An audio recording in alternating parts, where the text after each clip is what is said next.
Before we start riding around the world, we need to learn how to ride. So, in 1866, Pierre Lallement took out a patent here in America and filed in New Haven, Connecticut, for putting pedals on a two-wheeled vehicle. Over here you see on the left-hand side.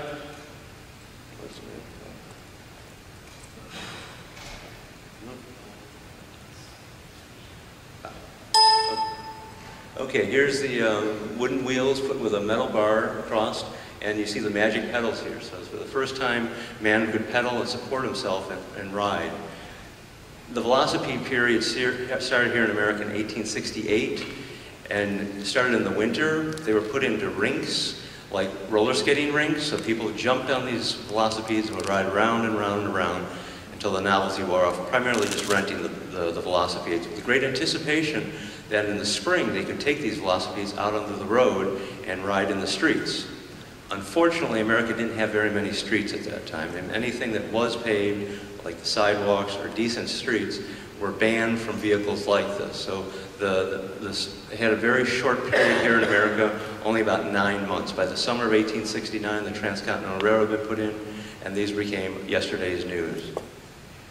In England, they continued with the bikes. They started making larger front wheels here, having wire spokes, rubber tires, and by the larger the wheel, you can go faster and faster. You start with a longer distance ride. So in 1873, you have the Middlesex Bikes Club going from Scotland to London. Here you have 700 miles traveled by a bicycle, which is incredible distance. Prior to this, of course, it would take many, many days to do this with a horse and buggy. You'd be reliant on your horse.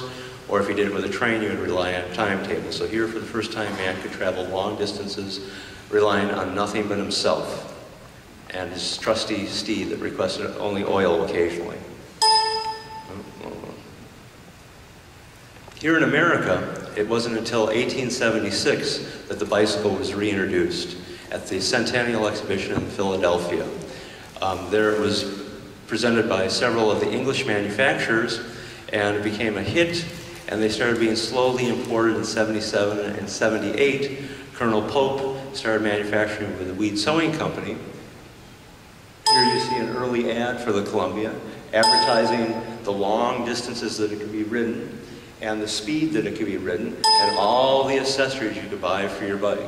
Now, the bike was an incredibly expensive toy. It was about $110. At the same time, 1878, you could buy 2 huge wood surreys for like $45, $55 a piece. So this was a major, major investment.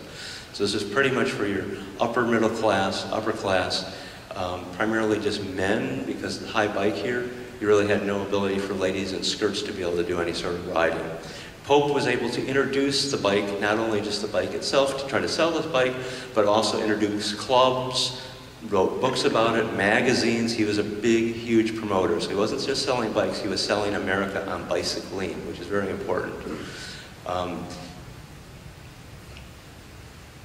Thomas Stevens, our first hero here, in 1884, went out and bought a bike. Here we have Thomas. He was born over in England. Migrated with his family over to Missouri in the 1860s, did a little bit of farming, went out to Rawlins, did some mill work out there, worked for the railroads. Somehow he ended up down in Denver, Colorado, worked there for a while, and somehow he came up with the notion to ride the bike across America. We don't know if he had any prior knowledge about riding the bike, but we assume he bought one, wanted to make a name for himself. He was now 29, wasn't really getting younger. And so he decided to buy the bike and ride from San Francisco, initially to New York.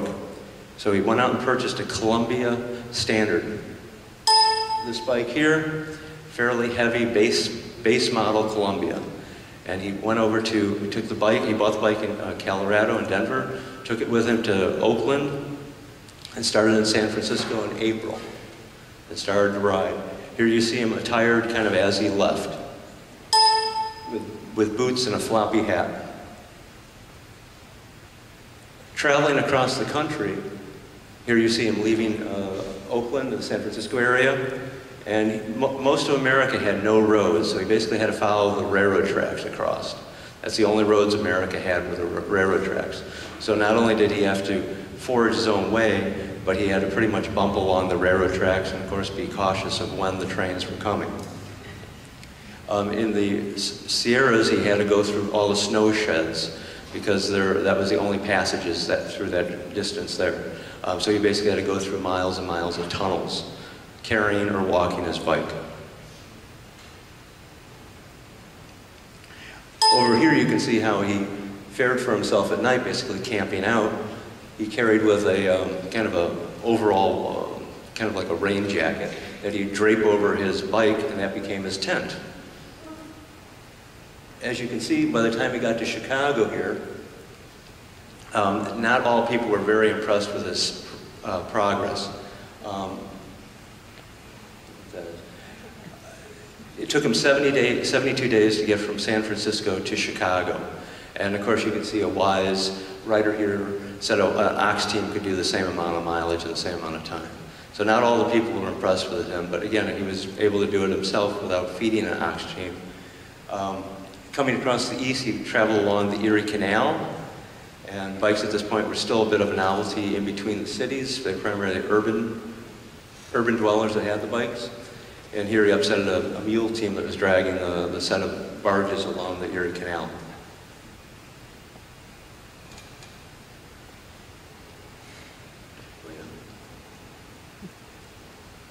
Mark? Oh, here we go. Upon arriving in Boston, he initially was going to go to New York, and he decided it would be a wiser move to go to Boston, where the bikes were manufactured, in hope that someone would be so impressed with this man that they would pick up his option and then charter his trip around the rest of the world. Upon arriving in Boston, he went to Columbia, and Pope proudly extended his hand, shook his hand, and said, "Hey, how'd you like a bike, nice shiny new bike for your old grotty one?" And that was about the extent of it. Then Thomas Stevens started writing a number of articles and submitting them to the magazine called Outing. They caught on, it was very successful, and it increased readership. Pope owned Outing at that time and decided that it might be a wise investment to hire Thomas Stevens or support his ride on the continued trip around the rest of the world as a foreign correspondent or writing correspondent for Outing. Here you can see his path across America, approximately 3,700 miles. You can argue here a little bit that was pretty much the railroad track mileage. He was not very meticulous about detailed entries regarding the exact mileage that he did. When he left in April, he headed over to London and started his ride in England, in Liverpool, took the boat to Liverpool and started his ride, stopping off in Coventry, the home of bicycles in England. And here's the memorial here to Starley. We credit him with the early tension wheel, the early large wheel, and he was one of the largest manufacturers for a while in Coventry, England, which was the home for most of the large manufacturers of bikes in the 1870s and 1880s. He continued across riding France, Germany, Austria, Bulgaria, and most of the travel was fairly civilized. Europe had a lot of decent roads thanks to the Romans, and the French thought it was a high priority to have roads, so riding over in Europe was a pleasant surprise as opposed to what he faced here in America. But by the time he got to Turkey, things changed. Asia's a whole new world. So the Mideast, as today, as back then, was a bit of up for grabs. So once he got to Turkey, things changed very rapidly and deteriorated. But bikes were, many times where he ever was traveling, mostly across the sand dunes or gravel, bikes had never been there before. So it was a complete novelty. He was constantly being surrounded by people asking, inquisitive, and of course you never knew if they were friendly or unfriendly.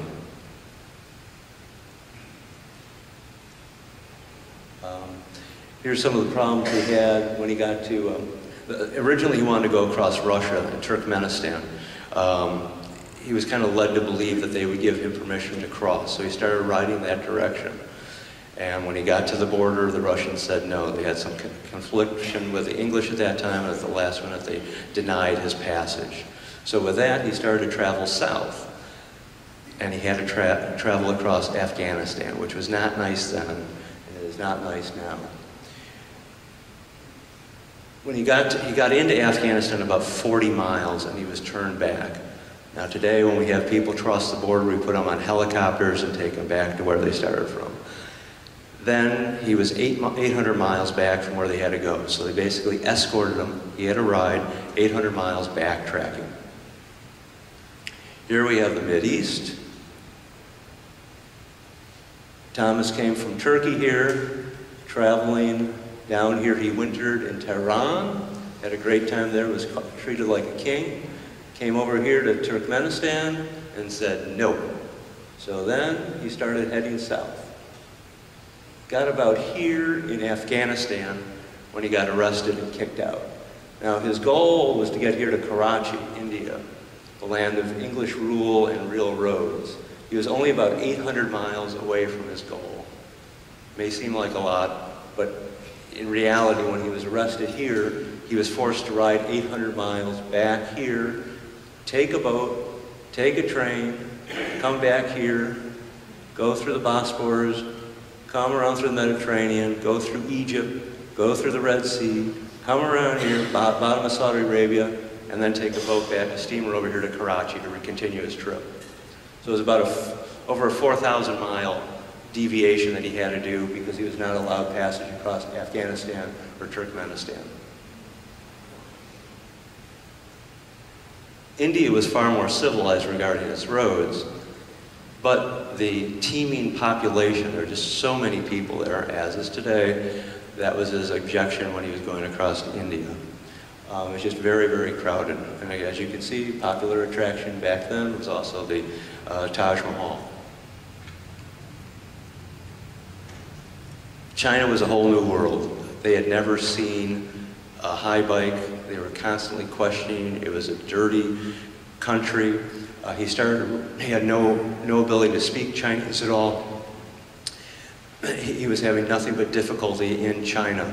Also, they had no real roads, so he had to hire Sherpas basically to carry his bike over, and you go over a mountain, you come to another river. You have to take a boat across the river, then you get another mountain. You have to hire more Sherpas to carry your bike over the next hill. It became very, very arduous, and he couldn't speak. He had no ability to really try. He was trying to get to Shanghai, but his riding ability was very, very minimal because of the roads were so deplorable, if they were there at all. He ultimately ended up facing so much hostility in China that he basically took a boat the rest of the way to Shanghai and just kind of gave up. This was the lowest point on his trip, where he said he said he didn't know if it was better to be accosted by a group or to end his life by himself. So it was a real low point in his trip. China had just been chased out of Vietnam because of the Timkin Wars, so there was great hostility within China with no trust for the white man, because there was also hostility because the French were trying to be aggressive in that area. When he got to Japan, it was a whole new world. It was very, very civilized, it was very clean, the people were very hospitable, the roads were good, so he had a great time riding across Japan. And when he finally got to Yokohama, he got on a steamer and arrived back in San Francisco in January of 1887. So that ended his trip around the world.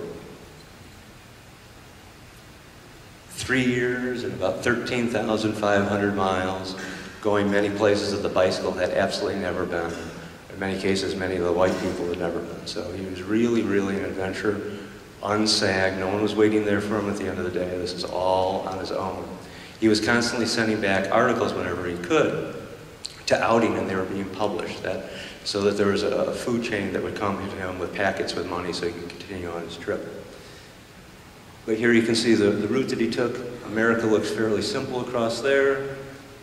London down here, when he was chased back out, all the trip around here, Karachi across India, across from Hong Kong up to Shanghai, across to Tokyo, and then back to San Francisco. When he got back, he had a grand welcoming here in San Francisco. On his ride across, he started with a floppy hat to show what an outlandish dresser he was. He started with a floppy hat. When he got to Kearney, Nebraska, an officer there took pity on him and gave him a pith helmet. That pith helmet lasted all the way to Karachi, India, when he bought a topi, which is a very, very large hat, which he describes as just slightly smaller than an umbrella because of the oppressive heat over there, and rode with that. When they came to San Francisco, Pope sent a telegram out there to his agent out there to dress him up and make him look clean and give him a new shiny bike for the photo op. So here you see him in front of the Oakland Bike Club. Thomas out here. Now Thomas was only a short man, and he rode a 50-inch bike, just like we have over here on the right-hand side, left-hand side of the stage. That's a 50-inch Columbia Expert. He started with a bike just like that around the world in 1886 when he left New York. Prior to that, it was the same size, but a Standard, which is a far heavier bike. Thomas then did traveling circuits, giving lectures as he traveled around. So he would give slideshow presentations, not photographs that he had taken, but line drawings that had been done for him, showing various sites that he had seen. But he would travel from town to town giving lectures. Over here we have 1887, when he first returned. And here we have 1892. He was still doing it 5 years later, giving on the lecture circuit. Pope was quick to cash in on the popularity, putting in ads advertising that their bikes were worthy of traveling around the world, which any of you who ever own an Expert, you know they're very, very reliable bikes.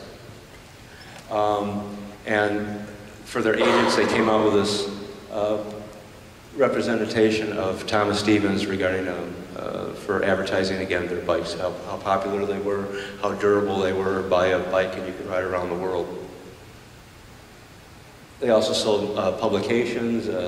Wheelmen Record has this illustration here in 1887. This is the illustration that we have on our t-shirts. If people want t-shirts, we do have t-shirts at the end of the night. They'll be out in the hall.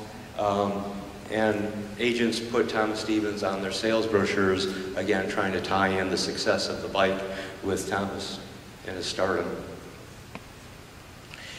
All of Thomas's articles were put together in 2 books. His trip from America to Tehran and Tehran to Okinawa. So it was a 2-volume book that has been reprinted. It's now available in paperback. It's a fun read, lots of interesting things in here.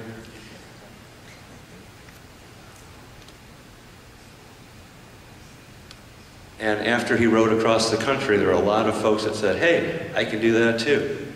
So as we see, the imitations started to come up of other people trying to accomplish the same thing. Most of the riders were on the East Coast, so they pretty much just jumped on their bikes wherever they lived on the East Coast and started riding west with various successes and various mileages depending on where they traveled to. So we have some riders here in 87, 2 riders in 87, and then an Eagle, which you reverse the wheel. So you have the big wheel in the back and the little wheel in the front. 2 Eagles rode across the country in 89 and also at 1890 and 91. By 1891, safeties kind of overtook all the high bikes. So you had many more riders, and the novelty of the high bike had disappeared, and people were now riding low bikes. And this is a rather bizarre low bike. There's a Bronco over here. If anyone can ride that across the country, it's no longer a novelty. So hence the thrill of riding across the country on a safety bike kind of diminished. And here poor Thomas was illustrated standing above a safety bike, one of the new Columbia safety bikes, because the high bike became an antique pretty much overnight. However, the world was still a major thing to accomplish.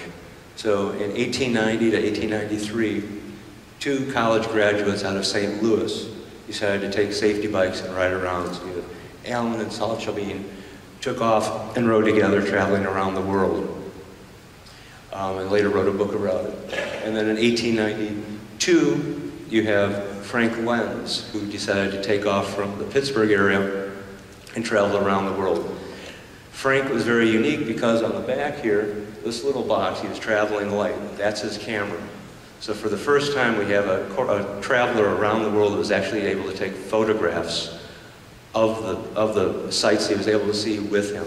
And he was a bit of a photographer. He was able to He rigged up wires and ropes so that he could be in the photograph. So he would set up the scene, and then with this unseen string, he would pull it, and he would be able to take a picture of himself in front of the Taj Mahal, in front of here and there, before timers. But again, he was traveling with this huge, huge camera. He also was a correspondent for Outing, sending back articles. Unfortunately, he did not make it all the way. And we'll have David Herlihy, who wrote a book about Frank Lenz, up here in a few minutes to give some of the illustrations of that he took around, or some of the photographs that he took around the world here momentarily.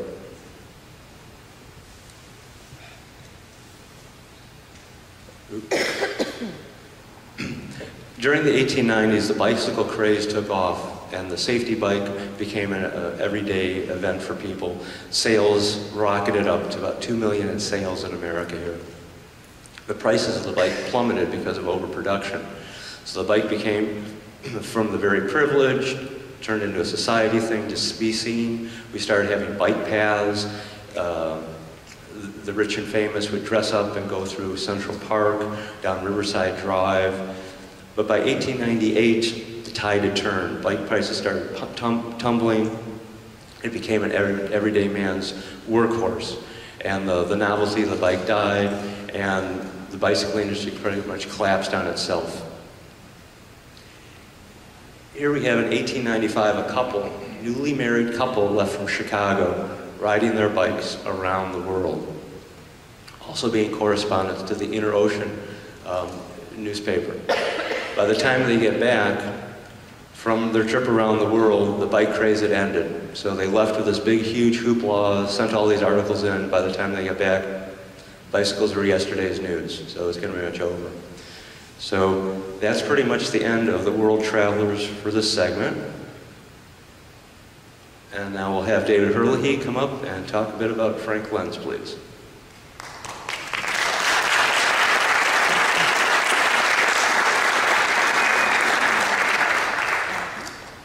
Thanks, Carey. Yeah, so I guess you could say that Frank Lenz was a protege of Thomas Stevens. He would be among the first few. Carey showed you the other two, Allen and Stockleben. He's sort of this elite, I guess, quartet, you could say, of Thomas Stevens, Allen Stockleben, and Frank Lenz in that order. But Frank Lenz was really the one who was most, I think, closely connected with Thomas Stevens, in the sense that he grew up idolizing Thomas Stevens, and actually made his decision to go around the world in part to try to top Thomas Stevens. Lenz's background was he was of German descent from a very modest family that settled in Pittsburgh. He was an accountant by trade. And as I say, he grew up in the 1880s and was making enough money that he could actually afford one of these high-wheelers, and proved himself to be quite a good racer as well. But his interests shifted to touring in large part because of Thomas Stevens, because he eagerly read Stevens's account in Outing, and he longed to top it, as I said. But he realized early on that he would need to get a sponsor for his round-the-world trip, he would need a new, a novel feature to his adventure. So early on he realized that the way to maybe entice a sponsor would be to use photography. As Carey said, Thomas Stevens did not photograph his adventures because it was way too cumbersome to bring along cameras, such as they were at the time. Instead, he recorded his adventures with his own pen and ink drawings. So Frank realized that the way to maybe interest a sponsor was to hone his skills as a photographer. So he bought himself kind of a conventional camera of the day, which again, as you can see, is pretty boxy, wooden, involves glass plates. You have to carry those along as well. Plus there's some setup time involved, but as Carey alluded to, Lenz was very mechanical, and he figured out ways to take shots such as this, where it's a self-portrait really, and he's able to capture motion, which was quite tricky back then. He's actually riding his front wheel over a bulb, so a cable connected to the camera, which would take the shot, so he'd know when to tip his cap. And so he kind of built up his portfolios, taking photos such as this one of himself and his buddies riding around in the area of Pittsburgh. This photo kind of captures why high-wheeling was so attractive to young men of the 1880s. The idea that it would get you out into the countryside, away from the smoky city, in good fellowship. Of course, it's very clubby, male-dominated at this point. And you have to remember there's nobody else on the roads really at this point, so nobody else travels as fast or as easily as these guys do. Here's another self-portrait, kind of an interesting view of what's known as Little Washington. Again, he was able to capture this himself on his glass plate, and you see some interesting signs of modernity there. There's an oil rig and a telegraph pole, as well as his Columbia bicycle, similar to that one. Lenz also was fairly short. I guess he was 5'7", so only an inch or so taller than Stevens. One of the things he did was to try to organize, when he had his summer break, he went with his pal Charles Petticourt, did several long-distance tours, again hoping to build his portfolio to convince a publisher to send him on a round-the-world tour. This photo was taken in 1890, and it's along our national road, a town called New Concord, Ohio, which is where John Glenn would be born. But this gives you an idea what a superhighway looked like back then. It was in fact, it's called our national road because it was supposed to be one of our best. And here they are along the same road in Collinsville, Illinois, drawing some attention. It's an interesting view of how he packed his bicycle. So the goal of that summer of 1890 was to get to St. Louis for one of the largest meets ever held west of Mississippi at the time. And they indeed got there, and Lenz took this photo of a high-wheel race. And a year rolled by, he still didn't have a sponsor, but he wasn't discouraged. He went on a second, even longer trip, again with his ordinary, as the high-wheeler was known, and again with his pal Petticourt. And this time they went to New Orleans. So here they are. This is the morning that Lenz on the far left and Petticourt, the tall guy in the background, they were the ones going. The other guys were friends who were just going accompanying them for the first day. And he took, again, scenes like this on the way. Here's Lenz looking at the Appalachian Mountains. And here he is stopping in Lexington, Virginia to admire a statue of Stonewall Jackson. Notice the kind of tight wool outfits that they wore too. They actually walked into a local restaurant wearing those on a Sunday when everybody was in their best, and it shocked the Southerners. Nice shot up on Lookout Mountain, and I think they're wearing their club uniforms because that was all part of the scene. And again, he did arrive successfully in New Orleans and took a few shots to try to impress a possible sponsor. And in fact, he did get one, Outing magazine, no less, the same magazine that had sent Thomas Stevens around the world. But the new editor at the time, a guy named James Moorman, made it quite clear to Lenz. Lenz would have happily ridden his high-wheel bicycle because he had resisted this transition that was already underway to the modern style safety.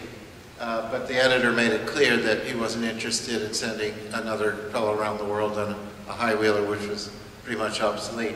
So Lenz reluctantly transitioned to the safety, and ironically, he became kind of the main evangelist promoting this new style of bicycle. And he plotted his route around the world. he actually decided to go the opposite way as Stevens went. So he went from east to west, across the United States first.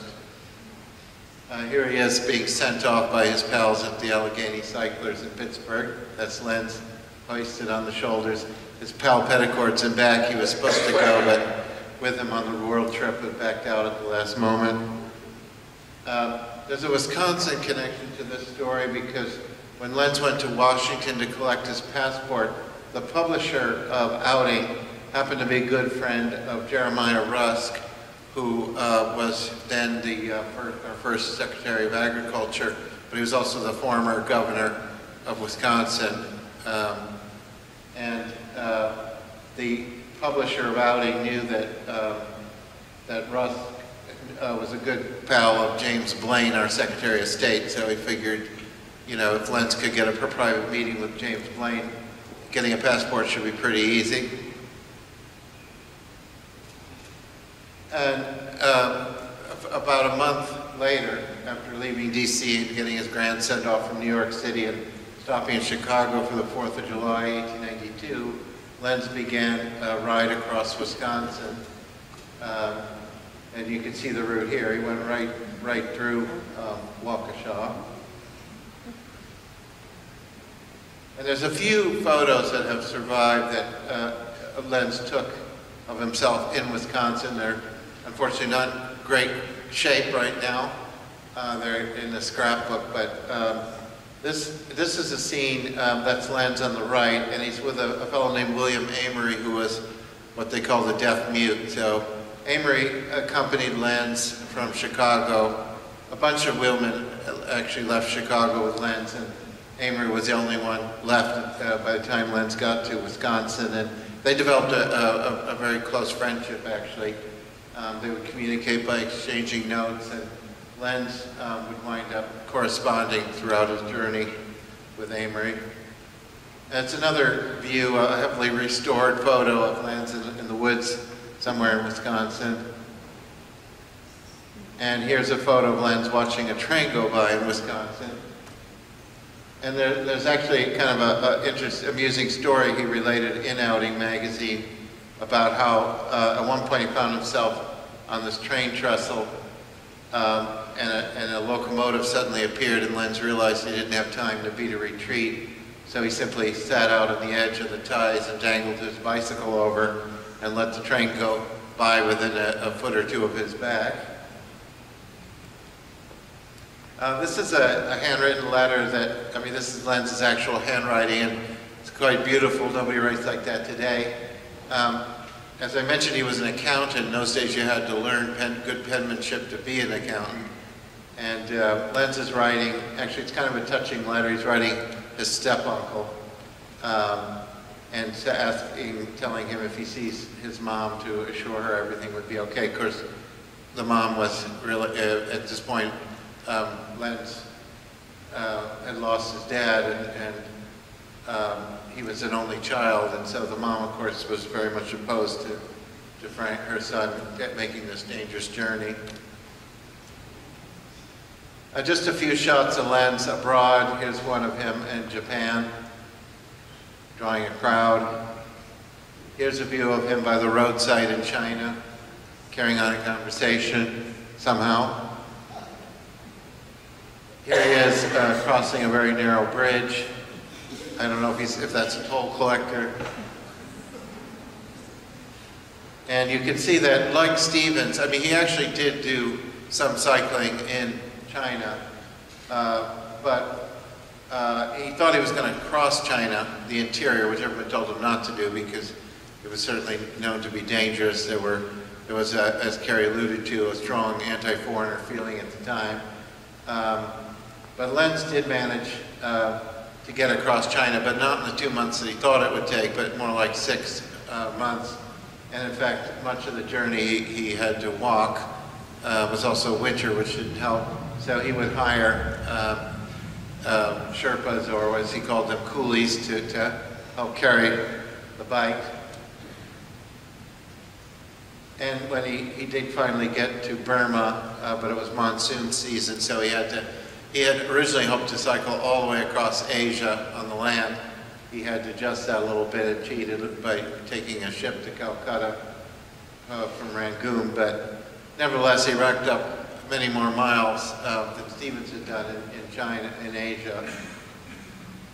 And he also got to India and rode the Grand Trunk Road, seeing scenes like this. And of course, the Taj Mahal. So it's an interesting example of, we'd seen that sketch that Stevens made, but you could see why Lenz in his photographs was having a certain impact. And here's a shot of Lenz in Tehran, studio shot. Occasionally would have, by that time he had overcome a lot of illnesses, and he was behind schedule, but he was making his way slowly to Europe for the final leg. This was the last photo ever taken of him in Tabriz, Persia. He was just about to enter Turkey, or the Ottoman Empire at the time. And a lot of people advised him not to go that route because things were, there was a lot of tension going on, especially with Armenians. But Lenz at this point, 2 years into his journey, was getting kind of homesick, and he figured he'd take the shortest route to Europe. And unfortunately, maybe about 2 weeks after this photo was taken, he disappeared.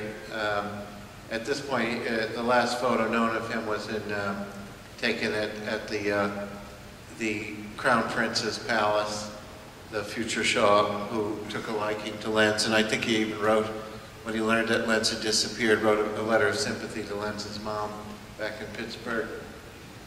And that's where we end this. So anyway, a little sketch of Frank Lenz.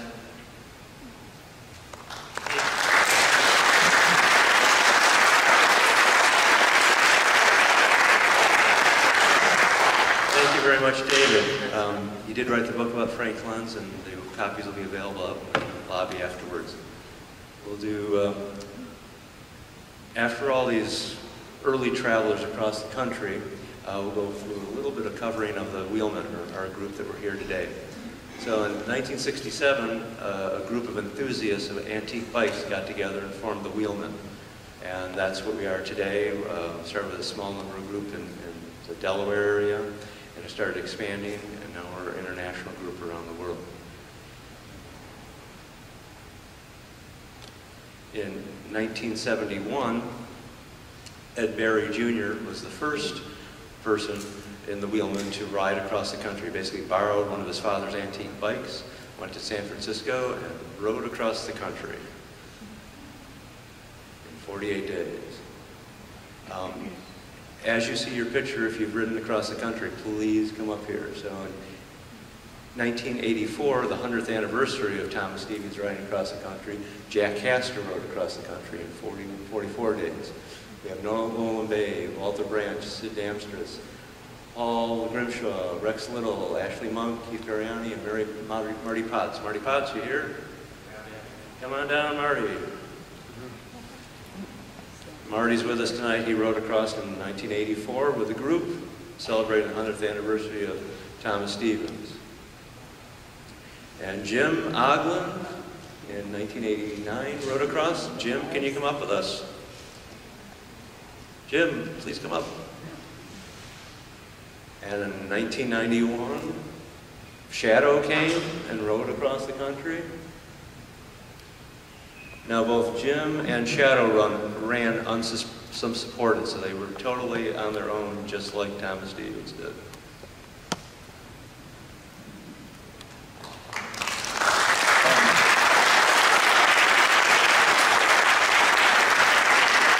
This top image here, you see Shadow. That's his coasting position. That's the safest way to ride downhill. Get your feet over the handlebars, so in case you get thrown from the bike, you are thrown free from the bike instead of being dragged across the pavement with your forehead. 1992, Steve Carter. Steve, can you come down? 1995, Glenn Stockdale from London came over and rode across the country. 1998, we have Joseph Zimnik and Fred Zik from Czechoslovakia. They rode across the country. 1999, James Allen. James, where are you? James, come on down here, dude. 2000, we had Steve Stevens rode across the country. And then Don Stewart in 2004. And as you can see, down our path is just as much fun as ever. This could be in April. All of a sudden the snow comes and weather changes very rapidly up there. 2004, two of our members, Gary Sanderson and Peter Matthews, both 69 at that time. They were our oldest senior members at that time to cross the country. They rode together. And just recently, in 2012, Kevin McNatt rode across the country. And as part of the bigger trip that Joff had, in 2008, he rode across the country. So, Joff, can you come up for a second?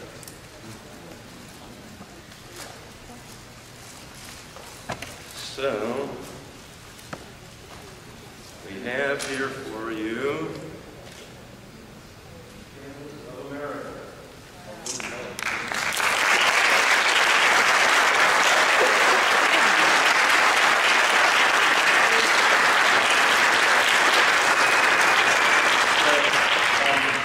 Additionally, we have Jim Osmond here decided to ride from the Canadian border all the way down to New Orleans, right, Jim? Great. So we appreciate everyone's, these are carrying in Thomas Stevens' footsteps. We appreciate all our members following in Thomas Stevens' footsteps, and again, we honor him, so we thank you very much.